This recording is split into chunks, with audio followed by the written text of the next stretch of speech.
Abran sus Biblias, por favor, si son tan amables. Gracias por venir a esta conferencia. Sé que es un gran esfuerzo. Que el Señor recompense ese esfuerzo, bendiciendo nuestras vidas. Ustedes han estado en nuestras oraciones, sus iglesias.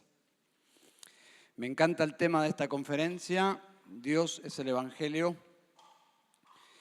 Y quiero mencionar algunas cosas introductorias al sermón. El Evangelio, para ser considerado el Evangelio, debe tener un mínimo de información bíblica. Ese es el aspecto doctrinal del Evangelio. Hay un nivel de entendimiento bíblico del Evangelio para que yo llegue a convertirme en un cristiano. No debo entender todos los detalles de las doctrinas, pero hay un mínimo de información doctrinal que yo debo sí entender para convertirme en un creyente. Hay una historia que contar fundamental para que llegue a ser el Evangelio. Una historia que contar en que se basa el Evangelio. Las buenas nuevas se basan en un hecho histórico. No tengo que analizar los detalles de esa historia, no tengo que analizar los aspectos geográficos, los personajes, pero sí hay una historia central, sí hay una persona central y sí hay un evento central que no puedo callar, que no puedo omitir a la hora de compartir el Evangelio. Y a la vez hay una explicación teológica que hacer de esos hechos históricos para ser considerado el Evangelio. Parece muy complicado, pero no lo es, porque son buenas nuevas que pueden ser comprendidas y compartidas por un niño, pero a la vez son muy profundas. El Evangelio debe desarrollar quién es Dios, eso es básico. ¿Quién es el hombre frente a Dios? Su estado caído, su necesidad. ¿Quién es Cristo? No puedo omitir quién es Cristo y no puedo omitir qué hizo Cristo por nosotros, los hombres. Y finalmente hay una respuesta que dar al Evangelio. No es simplemente un mensaje para apropiarme intelectualmente. Hay algo para hacer. Hay una respuesta hacia el Evangelio para poder ser yo reconciliado con Dios. Creo que hay muchos evangélicos nominales que necesitan reunir todos estos elementos para pasar de ser nominales a ser verdaderos cristianos, creyentes, nacidos de nuevo. De ser cristianos culturales a tener una verdadera experiencia de reconciliación con Dios. Pero lamentablemente muchos evangélicos nunca oirán el mensaje en sus congregaciones evangélicas. Y nos duele eso. ¿Por qué? Porque no está el Evangelio en muchas de esas congregaciones. Espero que estas palabras no le ofendan. Y espero que no sea el caso de la mayoría aquí, pero si llegara a ser su caso, mi intención no es ofenderle, mi intención es ministrarle y animarle. Me temo que si un domingo tomáramos un examen a todas las iglesias evangélicas de nuestro país, saquen una hoja, un examen sorpresa, y escriban allí, tienen 5 minutos, ¿qué es el Evangelio? Nos llevaríamos una sorpresa. Y aquí está el asunto principal que quiero tratar en este mensaje. Iglesias centradas en el hombre, tristemente, han invertido el rol de Dios, haciéndolo a Dios un producto para mejorar la vida de la gente. Pero no es así como la Biblia, la palabra de Dios, presenta a Dios. No es como Dios se autorrevela.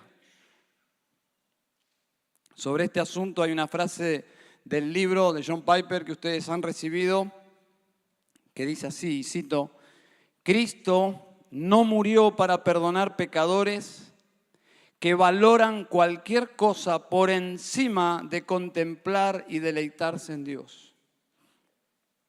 El Evangelio no es una vía para llevar a las personas al cielo, es una vía para llevar a las personas a Dios. Si no queremos a Dios por encima de todas las cosas, el Evangelio no nos ha convertido. Radical, pero bíblico. Hay iglesias que en teoría, en sus eslogans, en sus sitios de internet, dicen todo se trata de Dios, pero en la práctica, todo se trata del hombre.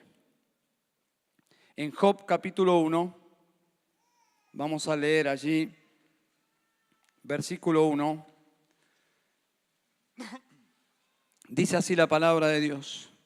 Hubo un hombre en la tierra de Uz llamado Job, y era aquel hombre intachable, recto, temeroso de Dios y apartado del mal.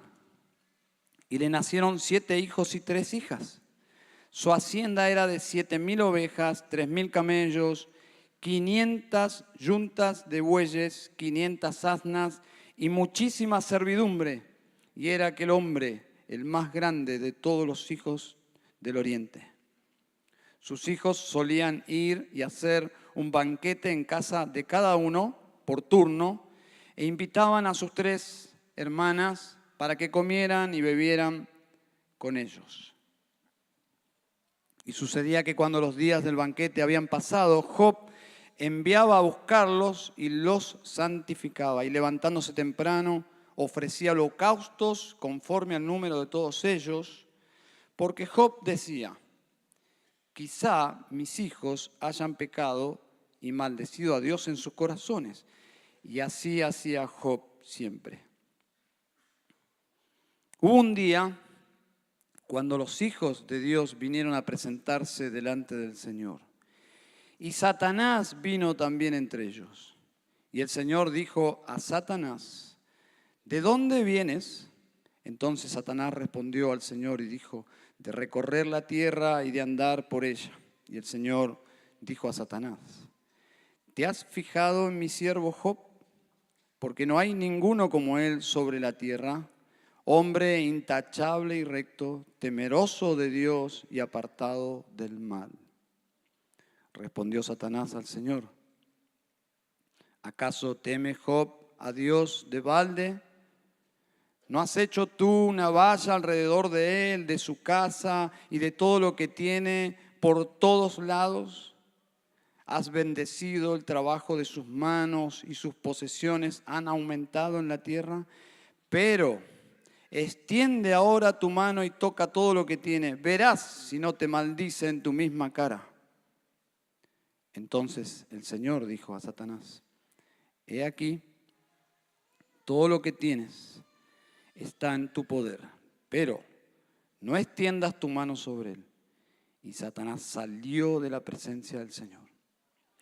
Y aconteció que un día en que sus hijos y sus hijas estaban comiendo y bebiendo vino en la casa del hermano mayor, vino un mensajero a Job y dijo: los bueyes estaban arando y las asnas paciendo junto a ellos, y los sabeos atacaron y se los llevaron.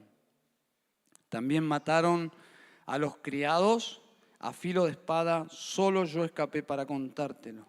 Mientras estaba hablando, vino otro y dijo: fuego de Dios cayó del cielo y quemó las ovejas y a los criados y los consumió. Solo yo escapé para contártelo. Y mientras estaba él hablando, vino otro y dijo: los caldeos formaron 3 cuadrillas y atacaron los camellos y se los llevaron y mataron a los criados a filo de espada. Solo yo escapé para contártelo. Mientras estaba éste hablando, vino otro y dijo, tus hijos y tus hijas estaban comiendo y bebiendo vino en la casa de su hermano mayor, y he aquí vino un gran viento del otro lado del desierto y azotó las 4 esquinas de la casa, y ésta cayó sobre los jóvenes y murieron. Solo yo escapé para contártelo. Entonces Job se levantó, rasgó su manto, se rasuró la cabeza y postrándose en tierra adoró y dijo, desnudo salí del vientre de mi madre y desnudo volveré allá. El Señor dio, el Señor quitó. Bendito sea el nombre del Señor. En todo esto, Job no pecó ni culpó a Dios. ¿Podrías cerrar tus ojos unos segundos y orar al Señor en silencio?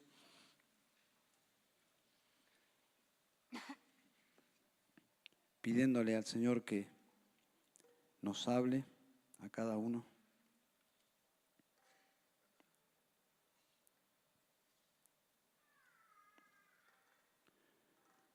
Oye nuestra oración, Dios Todopoderoso, como has oído nuestras alabanzas.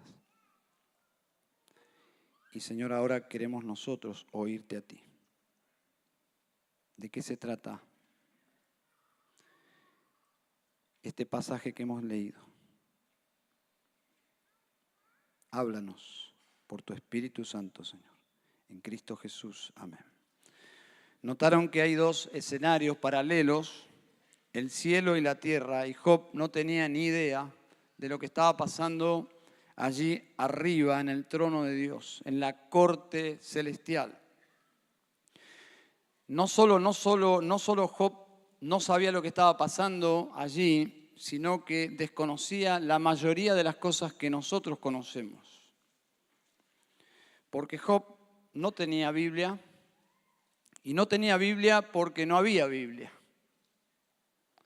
La tradición hebrea dice que este libro, no lo sabemos, fue escrito por Moisés.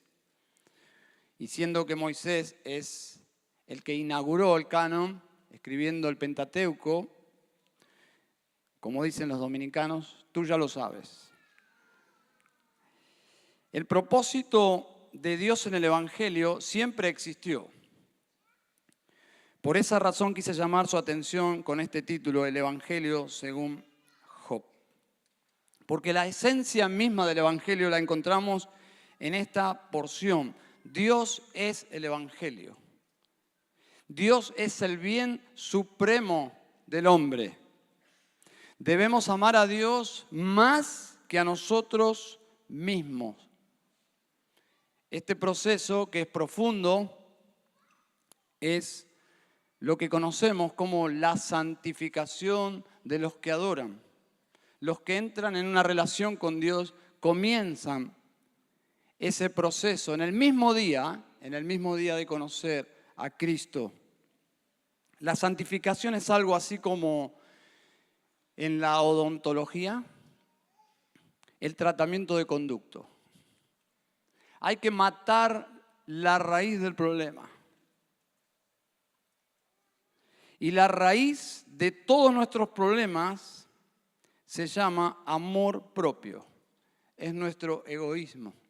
Y hasta que Dios no comience a tratar con nosotros en la raíz, en la esencia del problema de nuestras almas, nada va a suceder. El Evangelio nos mata para darnos vida. Nos mata el amor propio para hacer crecer en nosotros el amor a Dios, que es nuestra necesidad más grande. ¿No es agradable? No es agradable algunos aspectos de la santificación, cuando Dios comienza a tratar con nosotros. Job es un libro de sabiduría, por lo tanto, entender el libro de Job amplía nuestra sabiduría. Creo que nos arroja luz, nos hace más sabios en el tema más importante de la Biblia, que es Dios mismo. No había nada en los bienes de Job que superara a Dios mismo. Este hombre era realmente un hombre afortunado. Tenía una fortuna y esa fortuna se describe inmediatamente al comenzar el libro. Llama la atención de los lectores la fortuna de Job. Pero por favor ayúdeme a fin de identificar nuestros valores. Ayúdame a descubrir allí en los primeros versículos la riqueza de Job.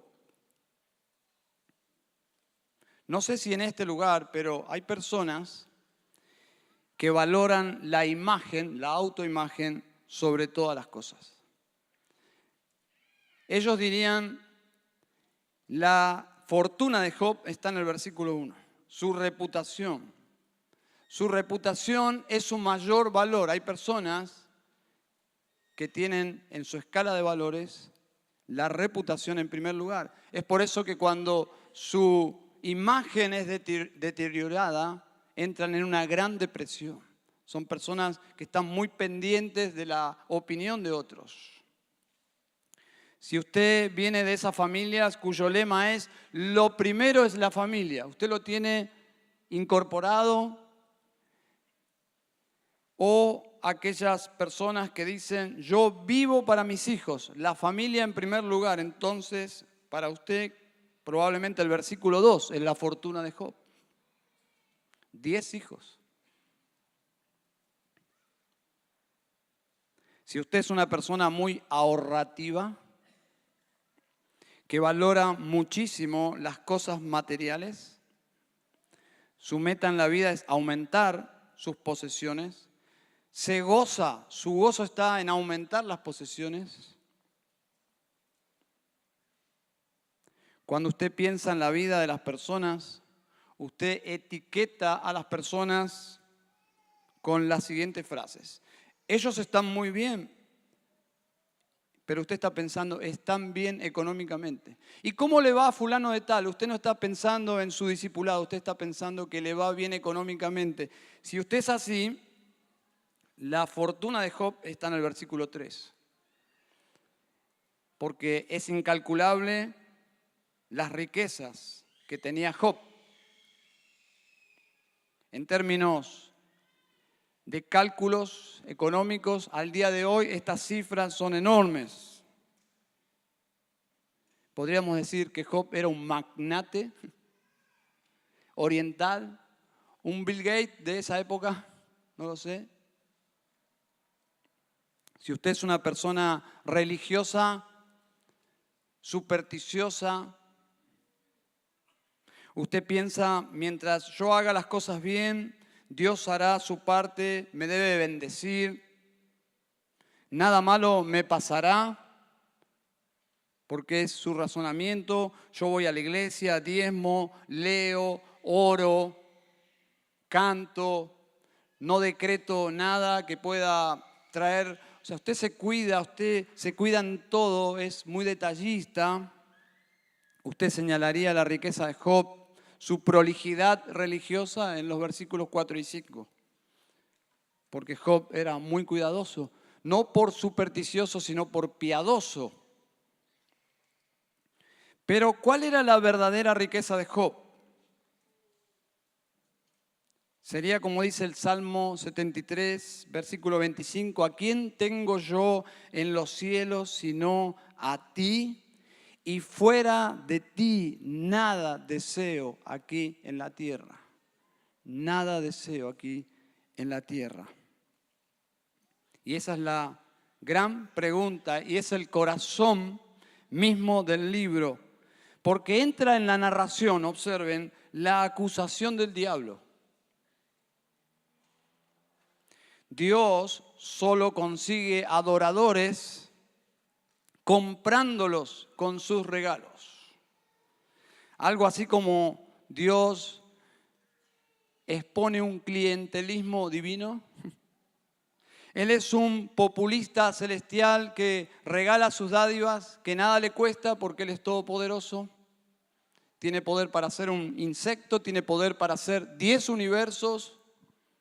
Entonces Él obtiene así sus seguidores, sus adoradores. Versículos 9 y 10 y 11 es la teoría, la acusación maléfica del diablo. Y frente a la cara de Dios podemos ver la naturaleza malvada del diablo. Si tiene esta osadía para introducir sus ideas en los oídos de Dios, pueden imaginar lo que hace con nosotros. Dice, ¿acaso teme Job a Dios de balde? Eso es un insulto. Dios no pierde la calma, continúa un diálogo casi amistoso, ¿no? Con Satanás. El que inicia la conversación es Dios. Dice en el versículo 11, el diablo le dice que quite todas esas dádivas y esos cuidados y esos mimos, y Dios va a ver qué va a pasar. Job se va a convertir de un adorador a un blasfemo. Esa es la teoría de Satanás. La grave teoría de Satanás. Job es un sencillo adorador por conveniencia. En el mundo del deporte existe una triste experiencia llamada los amigos del campeón.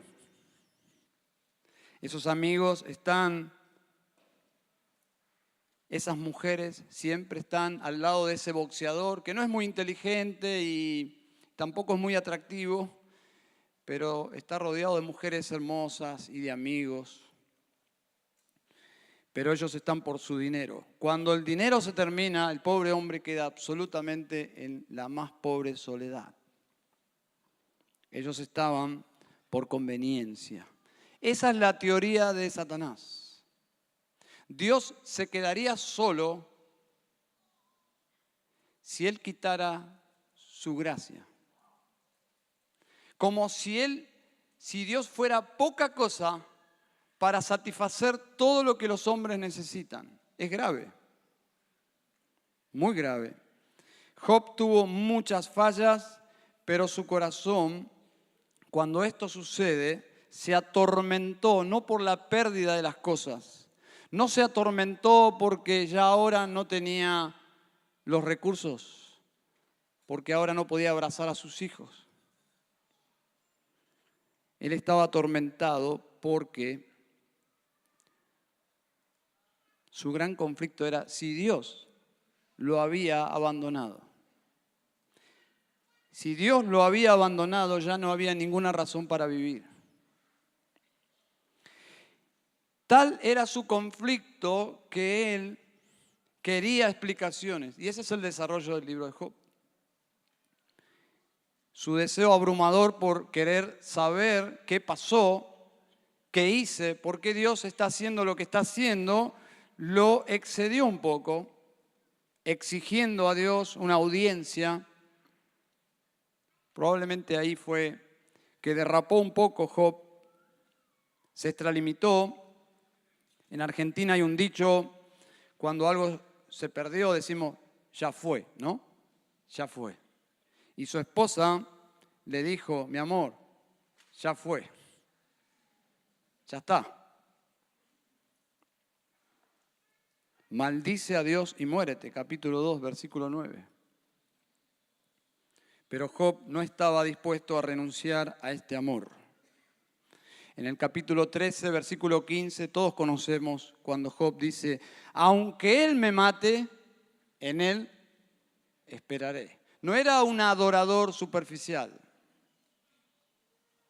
Job había perdido a sus hijos. Yo no sé si alguien aquí perdió a un hijo. Por su gracia yo no tengo ni idea lo que es eso, pero pude percibir un dolor tan profundo que no tiene palabras. Nadie puede explicar qué es eso. Pero su mayor crisis aquí no es la pérdida de sus hijos, es que Dios, es lo que él presiente, le ha dado la espalda. No es que ha perdido sus bienes, que ha perdido su reputación, porque todos sus amigos comienzan a sospechar de Job. ¿Qué habrá hecho este tipo para que Dios lo trate así? Confesá, Job, ¿qué hiciste?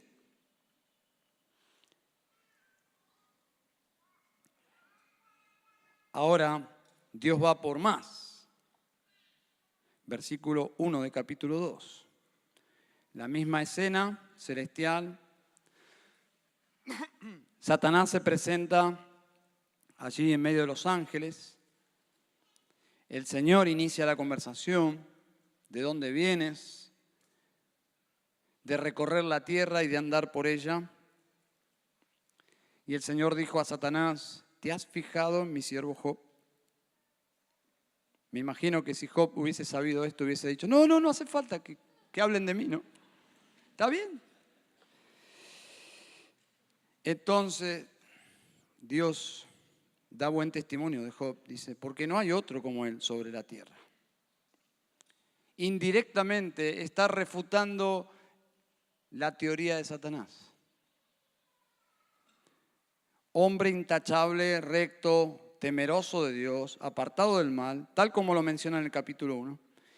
Y agrega: y él todavía conserva su integridad, aunque tú me incitaste contra él para que lo arruinara sin causa. Respondiendo, el diablo le dijo: piel por piel. Sí, todo lo que el hombre tiene dará por su vida. Sin embargo, extiende ahora tu mano y toca su hueso y su carne, y verás si no te maldice en tu misma cara. Bueno, la teoría aquí es: todavía no le has quitado su último y gran tesoro.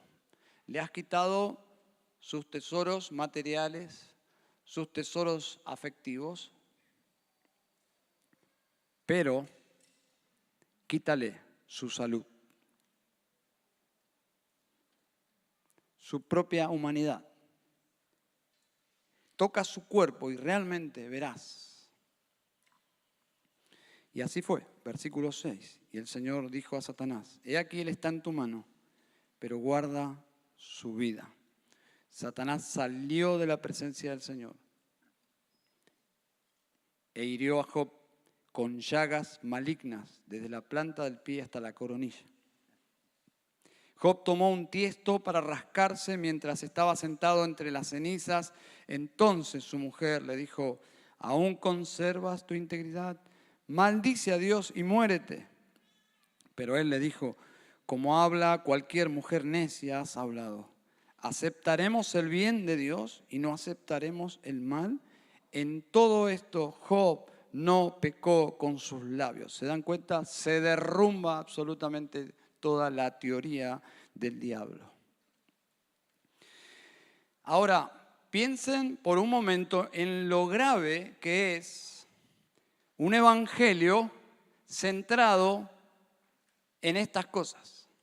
Un evangelio cuyo tema principal son estas cosas: el bienestar económico, las promesas de salud, las promesas de soluciones rápidas a la vida.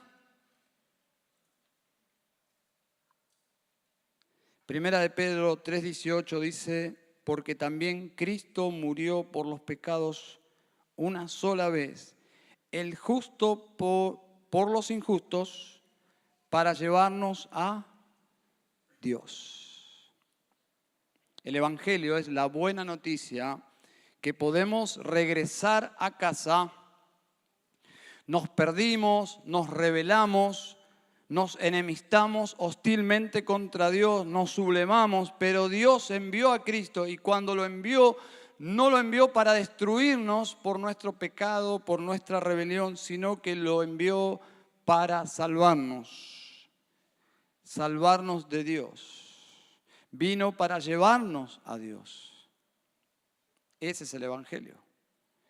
Cristo, el Hijo de Dios, vino a salvarnos de la ira de Dios, para llevarnos a Dios y presentarnos delante de Él sin mancha, como Él es, con su justicia, sin pecado, santos y puros. Ese es el milagro del Evangelio. Job era un milagro porque entró al reino de los cielos siendo un hombre rico.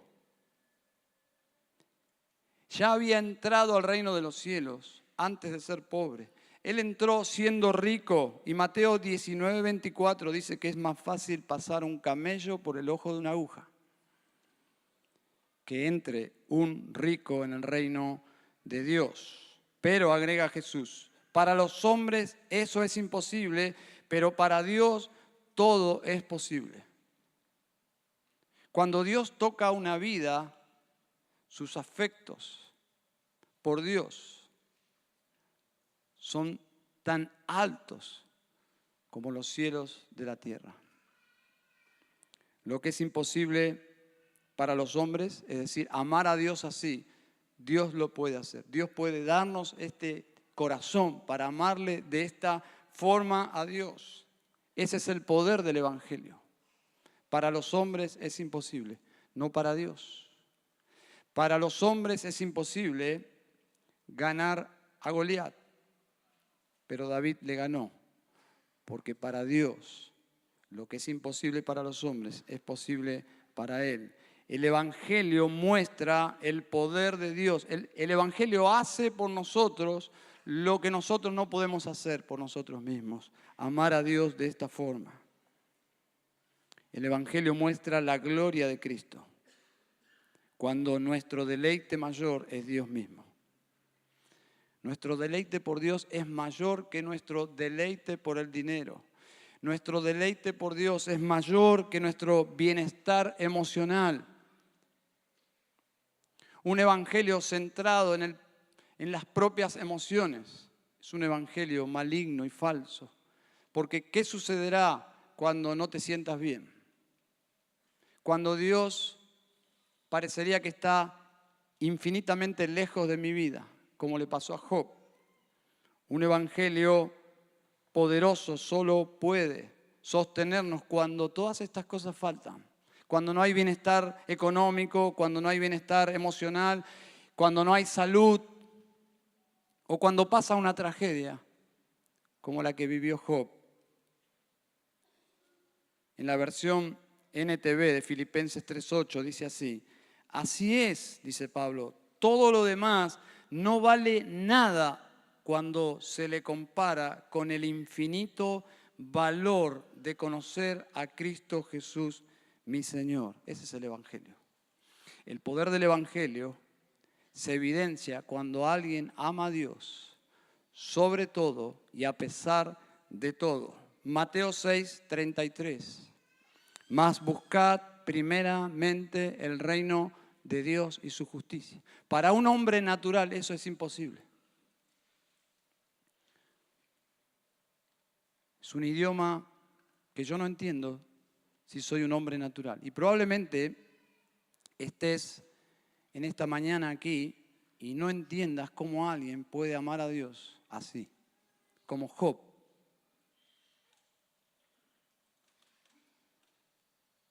Apocalipsis 2:4 dice, pero tengo contra ti que has dejado tu primer amor. Es decir, el amor más importante de todos. Mateo 22:37, y él le dijo, amarás al Señor tu Dios con todo tu corazón, con toda tu alma, con toda tu mente. Este es el grande y primer mandamiento. John Piper lo expresa así en el libro que ustedes han recibido. Si no queremos a Dios por encima de todas las cosas, el Evangelio no nos ha convertido.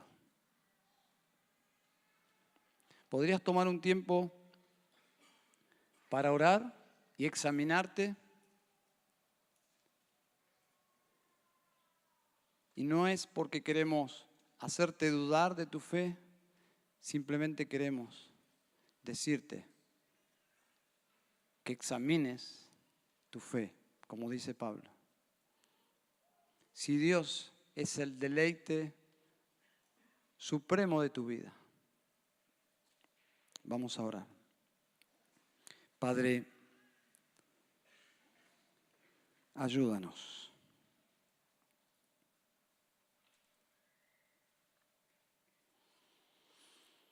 Ayúdanos a buscar en primer lugar el reino de Dios.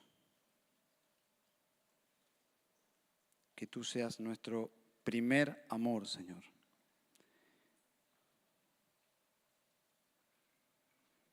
Y si en tus planes está tocar estas áreas sensibles de nuestra vida, a fin de santificarnos. Si es para el bien supremo de amarte más, Señor, solo pedimos lo que Jesús pidió por Pedro, que nuestra fe no falte. Amado Dios, tu Espíritu Santo nos sostenga hasta el fin. Nos ayude para amarte con todo nuestro ser, toda nuestra alma, toda nuestra mente, todas nuestras fuerzas, Señor. De eso se trata el Evangelio. Gracias porque Jesús vino para cambiar nuestros corazones, para que esto sea real, no teoría, para que nosotros pecadores te podamos amar así, de esta forma. En un mundo que te aborrece con su indiferencia y con sus actos, con sus ideologías y su religión, y su justicia de trapos de inmundicia. Nosotros, en medio de una oscuridad tan grande, Señor, podamos ser luminares, que te amamos, que estamos gozosos en el Dios vivo y verdadero. Padre, ayúdanos. Te lo pedimos en el nombre de Jesús. Amén.